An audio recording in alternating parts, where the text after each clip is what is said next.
النبي الكريم الأمين ونحن على ذلك لمن الشاهدين والشاكرين والحمد لله رب العالمين. میرا نبی اپنے موضوع کی طرف آتا ہوں. مختصر سا بیان ہوگا, زیادہ لمبا نہیں.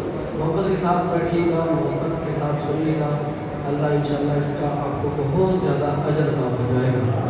قرآن کریم کی آیت پڑھی ہے صراط الذین انعمت علیہم. اللہ ہمیں سیدھے راستے پہ چلا. صراط الذین انعمت علیہم, ایسے لوگوں کے راستے پہ چلا جن کے اوپر تیرا انعام ہے. یعنی کہ اے اللہ, یہ بندہ ہر نماز میں فاتحہ پڑھتا ہے اور یہ دعا مانگتا ہے, اللہ ہمیں ایسے راستے پہ چلا جس راستے پہ تیرے نیک لوگ چلے, جن کے اوپر تیرا انعام ہے, جن کے اوپر تیری رحمتیں ہیں. تو یہ راستہ وہ ہے جس راستے میں اللہ کے بڑے بڑے ولی اللہ, بڑے کامل انسان اپنی زندگیاں گزار کے چلے گئے. یہ وہ راستہ ہے جس میں سیدنا صدیق اکبر نے ساری زندگی گزار دی. یہ وہی راستہ ہے جس میں عمر پاک چلتے رہے, اور یہ وہی راستہ ہے جس راستے پہ حضرت داتا علی حجویری نے زندگی گزاری. تو یہ اللہ کے نیک بندے, انہی بندوں میں سے آج ایک ایسے شخص کا تذکرہ ہوگا جس کے دل میں حضور سے اتنی زیادہ محبت تھی, اتنی زیادہ محبت تھی کہ جب بھی مصطفیٰ کا نام سنتے آنکھوں سے آنسو جاری ہو جاتے, اور مصطفیٰ سے ملنے کی تڑپ دل میں ہمیشہ رہتی. آج اس شخص کا تذکرہ ہے, اور اس شخص کا نام کیا ہے؟ حضرت سیدنا اویس کرنی رضی اللہ عنہ. یہ بہت بڑی ہستی ہے. مجھے پچھلی محفل میں بھی سے پچھلی بھی شاید لکھا تھا کہ ان کے بارے میں ہمیں کچھ نہ کچھ ضرور بتائیں. تو اس لیے آج کا جو عنوان ہے وہ اسی حوالہ سے ہے, ان کی سیرت پہ ہے. چند باتیں ہیں جو میں آپ تک پہنچاؤں گا. ایک بات ذہن میں رکھیں کہ یہ جو حضرت اویس کرنی رضی اللہ تعالیٰ ہے, ان کے اوپر اتنا زیادہ مواد نہیں ملتا. یعنی کہ آپ جتنی بھی تحقیق کر لیں, جہاں تک پہنچے, زیادہ باتیں جو ہیں آپ کو کتابوں سے نہیں ملتی. کیوں؟ حضرت اویس کرنی رضی اللہ تعالیٰ ایسی ہستی ہیں جنہوں نے زندگی ایسی گزاری ہے, اپنے آپ کو مٹا کے, اپنے آپ کو چھپا کے ایسے زندگی گزاری ہے. تو کتابوں میں تذکرہ اسی کا آتا ہے جو کہیں محفل میں جائے, کوئی کام کرے, کسی سے ملے, تو وہ مشہور شخص ہوتا ہے اس دور میں, پھر اس کا ذکر بھی آ جاتا ہے. لیکن سیدنا اویس کرنی نے زندگی ایسے گزاری اور دور رہ کر, مصطفیٰ کریم علیہ السلام سے دور رہ کر بھی حضور سے اتنی محبت کی کہ حضور اویس کرنی کے قریب ہوتے تھے. اتنی محبت کی. حضرت سیدنا اویس کرنی رضی اللہ تعالیٰ عنہ وہ ہستی ہیں جن کے بارے میں مصطفیٰ کریم علیہ السلام صحابہ کرام علیہ رضوان کی محفل میں بیٹھے ہوتے حضور, اور اپنے قمیض کے بٹن کھولتے اور یمن کی طرف اپنا منہ کرتے اور حضور فرماتے, مجھے اس طرف سے رحمان کی خوشبو آتی ہے, مجھے اس طرف سے رحمان کی خوشبو آتی ہے. صحابہ یہ سوچتے کہ مصطفیٰ اکثر اس شخص کا تذکرہ کرتے ہیں. تو ایک دن صحابی حضور کی بارگاہ میں بیٹھے تھے, تو ایک یا رسول اللہ, آپ وہ جو یمن والا آپ کا کوئی محبت والا بندہ رہتا ہے, آپ اکثر انہیں کی باتیں کرتے ہیں, انہیں سے ان کے بارے میں ہمیں بتاتے ہیں, لیکن اگر کوئی اتنی محبت کرتا ہے آپ سے تو پھر آپ کو ملنے کیوں نہیں آتا؟ آپ کو ان کو ملنے آنا چاہیے, وہ آپ کو ملنے کیوں نہیں آتا؟ تو مصطفیٰ کریم علیہ السلام نے فرمایا, وہ مجھ سے محبت بہت کرتا ہے, اس کا دل بھی بڑا تڑپتا ہے میرے لیے, لیکن اس کی ماں جو ہے وہ بوڑھی ہے, بیمار ہے, ماں کی خدمت اسے آنے نہیں دیتی, جس کی وجہ سے وہ مل نہیں پاتا. لیکن وہ مجھ سے محبت بہت کرتا ہے, اس لیے حضور فرماتے ہیں کہ مجھے یمن کی طرف آپ کرتے اور اکثر فرمایا کرتے, مجھے یہاں سے رحمان کی خوشبو آتی ہے. کیوں؟ اس کا مطلب کیا تھا؟ رحمان کی خوشبو کیوں آتی ہے کہ وہاں پہ بندہ ایک ایسا ایسا رہتا تھا کہ جس کے دل میں مصطفیٰ بستے تھے اس نے اپنے آپ کو ایسے مٹا دیا تھا کہ لوگ ویسے کرنے کو دیوانہ کہتے ہیں، پاگل کہتے ہیں، مجنون کہتے ہیں کہ یہ تو کوئی پاگل ہے، اس کو تو کچھ پتہ ہی نہیں ہے۔ اور آپ نے زندگی کیسے گزاری؟ جب آپ کی والدہ کا انتقال ہو گیا تھا اس کے بعد گھر چھوڑ دیا اور نکل گئے کھانا کھاتے، اور وہ کھانا کیسا جو لوگ کھا کر پھینک دیتے تھے وہ اٹھاتے اور اس کو کھاتے، ایسے زندگی گزاری آپ کو۔ تو سیدنا اویس کرنی رضی اللہ تعالیٰ عنہ کو ماں کی خدمت نے مصطفیٰ سے ملنے نہیں دیا، لیکن دل میں بہت طلب تھی۔ آخر کار ماں نے ایک بار اجازت دی کہ جاؤ اور اپنے مصطفیٰ سے مل کے آؤ۔ سیدنا اویس کرنی رضی اللہ تعالیٰ عنہ وہاں سے نکلے، لیکن ماں نے یہ سوال کیا تھا کہ تم جانا، اگر ملاقات ہو جائے مصطفیٰ سے تو ٹھیک ہے، اگر وہ وہاں پہ موجود نہ ہو تو پھر فوراً واپس پلٹ آنا کہ میں بیمار ہوں، مجھ سے نہ اٹھا جاتا ہے نہ بیٹھا جاتا ہے، تو آپ نے فوراً واپس آنا۔ حضرت اویس کرنی رضی اللہ تعالیٰ عنہ گئے، مصطفیٰ کریم علیہ السلام کے کا شان اقدس پہ پہنچے، دستک بڑے ادب کے ساتھ، تو اندر سے اما عائشہ صدیقہ رضی اللہ تعالیٰ عنہ آپ نے فرمایا کون ہے؟ تو اویس کرنی نے اپنا نام نہیں بتایا، آپ عرض کرنے لگے کہ یمن سے وہ ایک فقیر آدمی ہوں اور مصطفیٰ سے ملنے آئے ہیں۔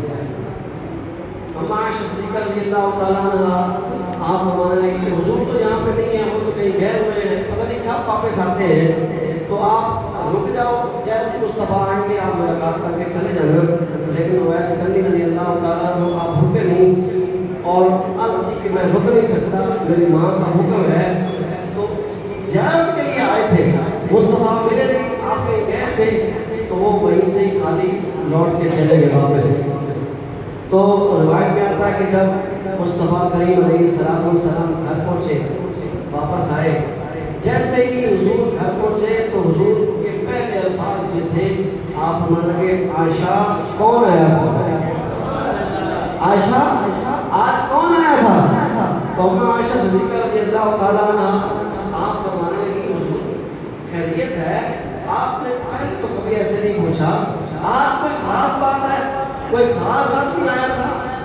تو پھر حضور نے وہی فرمایا، حضور نے فرمایا جیسے ہی میں گھر آیا ہوں مجھے رحمان کی خوشبو آ رہی ہے۔ دیکھیں دور رہ کر جو امتی ہے نا سچا، دور رہ کر اگر مصطفیٰ سے سچی محبت کرے نا تو حضور کا بھی فرمان ہے کہ جو بندہ دور رہ کر بھی مجھ سے سچی محبت کرے گا نا میں مصطفیٰ اس کے قریب رہتا ہوں، میں مصطفیٰ اس کے قریب رہتا ہوں۔ حضور نے فرمایا مجھے رحمان کی خوشبو آتی ہے۔ اس نے اویس کرنی نام نہیں بتایا لیکن حضور نے بتا دیا۔ حضور نے فرمایا قرن سے میرا ایک غلام آیا تھا جس کا نام اویس ہے، لیکن اس لیے نہیں رکا کہ ماں بیمار تھی، واپس پلٹ گیا۔ تو سیدنا اویس کرنی رضی اللہ تعالیٰ عنہ یہ وہ ہستی ہے جنہوں نے مصطفیٰ کا اپنی زندگی میں دیدار نہیں کیا، ملے نہیں، مصطفیٰ سے ملاقات نہیں کی، لیکن حضور اتنے قریب ہوتے تھے، ان کے ایک ایسی نوازیاں تھی کہ وہ آخر میں آپ کو حدیث سناؤں گا جب حضور نے حضرت علی رضی اللہ تعالیٰ عنہ کو اور عمر پاک کو اویس کرنی سے ملنے بھیجا، آپ نے بظاہر ملاقات نہیں ہوئی، ملے نہیں، اویس کرنی واپس پلٹ کے چلے گئے۔ تو نبی کریم علیہ السلام آپ نے آپ کی حدیث ہے مسلم شریف میں موجود ہے، آپ نے فرمایا اے عمر اے علی تم جانا یمن میں، وہاں قرن کا ایک علاقہ ہے، اس علاقے میں اویس کرنی رہتے تھے، اور مصطفیٰ کریم علیہ السلام نے اپنا جبہ جو ہے وہ عطا کیا اور فرمایا کہ تم جانا وہاں پہ میرا غلام رہتا ہے اور میرا سلام بھی پیش کرنا اور یہ جبہ بھی میری طرف سے تحفہ دے دینا۔ تو نبی کریم علیہ السلام کے یہ جلیل القدر صحابی حضرت علی رضی اللہ تعالیٰ عنہ کی شانیں کتنی ہیں اور سیدنا عمر پاک رضی اللہ تعالیٰ عنہ کی شانیں کتنی ہیں، بظاہر وہ صحابی ہیں اور صحابی کا رتبہ تابعی سے زیادہ ہوتا ہے۔ صحابی وہ ہوتا ہے جس نے مصطفیٰ کو جاگتی آنکھوں سے دیکھا ہے، اور شان صحابی کی یہ ہے کہ جس نے صحابی کو ایمان کی حالت میں دیکھ لیا رب اس کی بخشش فرما دیتا ہے۔ جس شخص نے صحابی کی زیارت کر لی تو وہ صحابی ہے، علی المرتضیٰ بھی صحابی ہے، عمر پاک بھی صحابی ہے، اور اویس کرنے تابعی ہے، زیارت نہیں کی، اور یہ صحابی حضور کے وہاں ملنے گئے ایک جبہ لے کے، اور کرم میں پہنچے تو پوچھا کہ یہاں اویس نام کا جو بندہ رہتا ہے، تو حضرت اویس کو پہلے گم نام تھے، وہاں رہتے تھے، نہ کوئی گھر تھا نہ کوئی مکان تھا، ایسے زندگی گزار رہے تھے، تو جو جس سے کچھ دیکھو کہ یار یہ تو دیوانہ آدمی ہے، جب دنیا ہنستی ہے یہ روتا ہے، اور جب دنیا روتی ہے یہ ہنسنے لگ جاتا ہے، ایسی زندگی ہے اس کی ہے، اور آپ ان سے کیسے ملنے آ گئے؟ تو انہوں نے فرمایا کہ ہم نے ملنا ہے، ہمیں اس کا پتہ بتاؤ۔ آخرکار مصطفیٰ کریم علیہ السلام کے حکم کے مطابق عمر پاک رضی اللہ تعالیٰ عنہ اور سیدنا علی المرتضیٰ رضی اللہ تعالیٰ عنہ انہوں نے حضرت اویس کرنی رضی اللہ تعالیٰ عنہ کو تلاش کر لیا، اور جیسے ہی وہاں پہنچے، جیسے ہی اویس کرنی رضی اللہ تعالیٰ عنہ نے دیکھا، آنکھوں میں آنسو جاری ہو گئے، کیوں؟ وہ جانتے تھے مصطفیٰ کی محبت کتنی دل میں تھی، تو آتے ہی یہ سوال پوچھا کہ آپ نے مصطفیٰ کو دیکھا ہے؟ اویس کرنی نے سوال کیا، آپ نے تو مصطفیٰ کریم علیہ السلام کو دیکھا ہوگا، بتاؤ میرے مصطفیٰ کریم علیہ السلام کی داڑھی مبارک میں کتنے سفید بال تھے؟ ابھی پوچھا تو اویس کریم رضی اللہ تعالیٰ نے خود ہی جواب دینے لگے، ملے نہیں مصطفیٰ سے، ملاقات نہیں ہوئی، تو آپ نے فرمایا میرے مصطفیٰ کریم علیہ السلام کی داڑھی مبارک میں 17 بال سفید تھے، بتا دیا۔ عمر پاک رضی اللہ تعالیٰ سن کے حیران ہو گئے، اور سیدنا علی المرتضیٰ رضی اللہ تعالیٰ سن کے حیران ہو گئے، یہ تو ملے نہیں ہیں لیکن مصطفیٰ کریم علیہ السلام کے نقش کو ایسے جانتے ہیں۔ پھر روایت میں آتا ہے کہ ایک ایک چیز مصطفیٰ کریم علیہ السلام کی حضرت اویس کرنی رضی اللہ تعالیٰ عنہ نے صحابیوں کو بتائی، اور پھر وہ جبہ جو تھا عمر پاک رضی اللہ تعالیٰ عنہ نے آپ کے حوالے کیا، اور فرمایا کہ ہمیں حکم تھا کہ جب ملاقات ہو یہ جبہ میرے اس عاشق کو دے دینا ہے۔ مصطفیٰ کریم علیہ السلام کے اس غلام نے وہ جبہ لیا، اور پھر سجدہ شکر کیا، سجدے میں گرے، تو پھر عمر پاک فرمانے لگے کہ مصطفیٰ کا ایک حکم اور بھی تھا، اور وہ یہ تھا کہ حضور نے فرمایا تھا کہ عمر جانا اس میرے اویس کے پاس جب وہ ملے تو میرا سلام بھی کہنا، اور اس کو کہنا کہ میری امت کے لیے بخشش کی دعا کرے۔ دیکھیے فرما کون رہا ہے؟ حضور کس کو فرما رہا ہے؟ صحابیوں کو، اور صحابیوں کا رتبہ بھی زیادہ ہے تابعی سے، تو حضور نے حکم دیا صحابی کو، صحابی گئے تابعی کے پاس، اور اس کو حضور نے یہ حکم دیا کہ میری امت کے لیے بخشش کی دعا کرے۔ اور روایت میں آتا ہے کہ حضرت اویس کرنی رضی اللہ تعالیٰ عنہ کی دعا سے اللہ قبیلہ بنو کلب کے بکریوں کے بالوں کے برابر مصطفیٰ کے امت کی بخشش فرما دے۔ یہ اتنی بڑی ہستی ہے، تو سبق اویس کرنی رضی اللہ تعالیٰ عنہ نے ایک ہمیں یہ دیا ہے اس امت کو کہ چاہے دیکھا نہیں ہے، حضور سے ملے نہیں ہیں، ملاقات نہیں ہوئی، محبت اتنی سچی کی ہے، عشق اتنا سچا کیا ہے کہ مصطفیٰ کریم علیہ السلام نے اتنا نوازا ہے کہ خود اپنے صحابیوں کو بھیجا کہ جاؤ میری امت کی بخشش کی دعا کرو۔ اتنا رتبہ اویس کرنی رضی اللہ تعالیٰ عنہ کو مل گیا۔ ایک تو یہ تھا کہ دور رہ کر مصطفیٰ سے محبت کرنی ہے، اور دوسرا سبق ہمارے لیے یہ تھا کہ والدین کی خدمت کرنی ہے۔ والدین بیمار ہو اور بیٹا کہے کہ میں تبلیغ کے لیے جا رہا ہوں، تو کبھی شریعت آپ کو اجازت نہیں دے گی کہ ماں بیمار پڑی ہو اور تم تبلیغ کے لیے نکل جاؤ، نہیں، یہ ویسے کرنی ہمیں سبق دیا ہے کہ جب ماں بیمار ہے، ماں کو ضرورت ہے، تو بیٹے کی سب سے بڑی نیکی یہ ہے کہ وہ ماں کی خدمت کرے۔ قرآن میں بھی آتا ہے کہ تمہارے جو والدین ہیں خبردار تم اپنے والدین کو اف تک نہیں کہو گے، اگر تم نے اف بھی والدین کو کہہ دیا تمہارے اعمال ضائع ہو جائیں گے۔ یہ والدین کا اتنا بڑا رتبہ ہے کہ جہاں پہ بھی اللہ رب العزت نے اپنی عبادت کا حکم دیا ہے، اپنی عبادت کا کہ میری بات کرنی ہے، اس کے ساتھ ہی اللہ نے والدین کی خدمت کا حکم دیا ہے۔ جہاں پہ بھی اللہ کی عبادت کا حکم ہے اس کے ساتھ ہی والدین کی خدمت کا ذکر ہے. والدین کی خدمت کرنی ہے. امام شاہ احمد رضا خان بریلوی رحمۃ اللہ علیہ آپ فرماتے ہیں، آپ نے لکھا ہے کہ 1000 بھی اللہ کا ولی ہو، 1000 اور اللہ سے تو یہ دعا کرے کہ اے اللہ اس بندے کی بخشش فرما دے، اور ایک طرف اکیلا ایک والد ہو اور وہ اللہ کی بارگاہ میں یہ دعا کر دے کہ یا اللہ یہ میرا نافرمان ہے، میرا بیٹا یہ میرا نافرمان ہے. تو ایک طرف 1000 ولیوں کی دعا تھی اور ایک طرف ایک والد کی دعا تھی کہ یا اللہ اس کو نہیں بخشنا، یہ نافرمان ہے. تو رب ان 1000 ولیوں کی دعا کو رد کر دے گا اور ایک والد کی دعا کو قبول کر دے گا. یہ کتنی بڑی بات ہے اور ہمارے لیے ایک سبق ہے کہ والدین کی خدمت کتنی لازمی ہے. قرآن کریم میں کتنی بار اس کا ذکر آیا ہے. تو ہم سب کو چاہیے کہ اپنے والدین کی خدمت کرنی ہے اور مصطفیٰ کریم علیہ السلام سے سچی پکی محبت کرنی ہے. جیسے شروع میں نے آپ کو حدیث سنائی ہے، بلکہ ایک واقعہ سنایا ہے کہ درود شریف کا کچھ بچی والا وہ حضور پہ درود پڑھتی تھی تو اتنے انعام اس کو مل گئے کہ وہ ہے تو پانی اوپر آ جاتا ہے. تو آج کا امت یہ کہ مصطفیٰ کریم علیہ السلام پہ درود پڑھے تو پھر کیوں نہیں انعام ملیں گے. مصطفیٰ کریم علیہ السلام کی ذات پہ درود پڑھنا ہر امتی پہ لازم ہے. اور قرآن پہ کہتا ہے ان اللہ و ملائکتہ یصلون علی النبی یا ایھا الذین آمنوا صلوا علیہ وسلموا تسلیما. اللہ بھی درود پڑھتا ہے، اللہ کے فرشتے بھی درود پڑھتے ہیں. ایمان والوں تم بھی پڑھو، یہ ہمارے لیے حکم ہے کہ رب بھی پڑھتا ہے، فرشتے بھی پڑھتے ہیں. اور پھر ایمان والوں کو حکم ہوا. مصطفیٰ کریم علیہ السلام نے صحابہ کرام علیہ رضوان کی مجلس میں سوال کیا، فرمایا اے میرے صحابہ بتاؤ کامل ایمان کس کا ہے؟ اے میرے صحابہ کامل ایمان کس کا ہے؟ تو صحابہ کرام علیہ رضوان نے جواب دیا حضور نبیوں کا کامل ایمان ہے، جتنے بھی نبی آئے ہیں ان کا کامل ایمان ہے. حضور نے فرمایا بات ٹھیک ہے لیکن مراد تک نہیں پہنچے تم. پھر پوچھا بتاؤ کامل ایمان کس کا ہے؟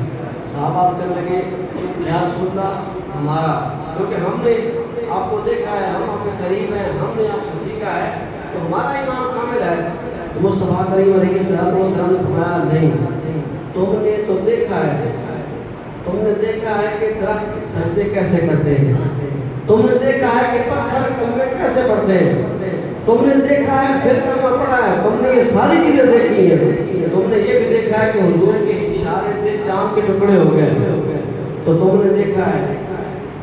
کامل ایمان صحابہ کا بھی ہے لیکن یہاں پہ مراد یہ نہیں ہے. حضور نے فرمایا نہیں. پھر فرمایا بتاؤ کس کا کامل ایمان ہے؟ صحابہ کہنے لگے یا رسول اللہ فرشتوں کا. حضور نے فرمایا فرشتے تو ویسے ہی معصوم ہیں، وہ تو اللہ کی بات کرتے ہیں، ان کو بنائی اس لیے گیا ہے تو وہ تو معصوم ہے، ان کی بات نہیں ہے. پھر آخر کر صحابہ کرام علیہ رضوان کرنے لگے یا رسول اللہ آپ ہی بتا دیجیے کامل ایمان کس کا ہے. تو مصطفیٰ کریم علیہ السلام نے ارشاد فرمایا کامل ایمان اس کا ہے کہ جس نے مجھے دیکھا نہیں لیکن پھر بھی میرا کلمہ پڑھ لیا.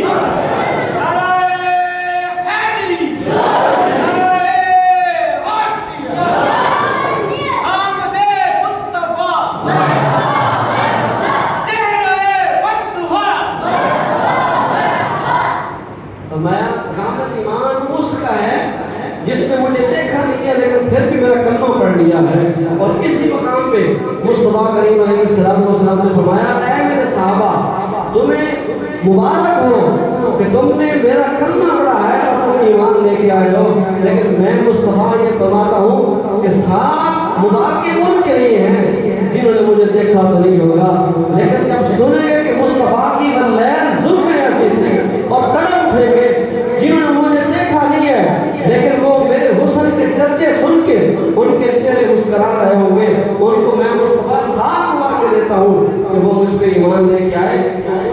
کامل ایمان والا شخص وہی ہے جس نے مجھے دیکھا نہیں ہے اور پھر بھی میرا کلمہ پڑھتا ہے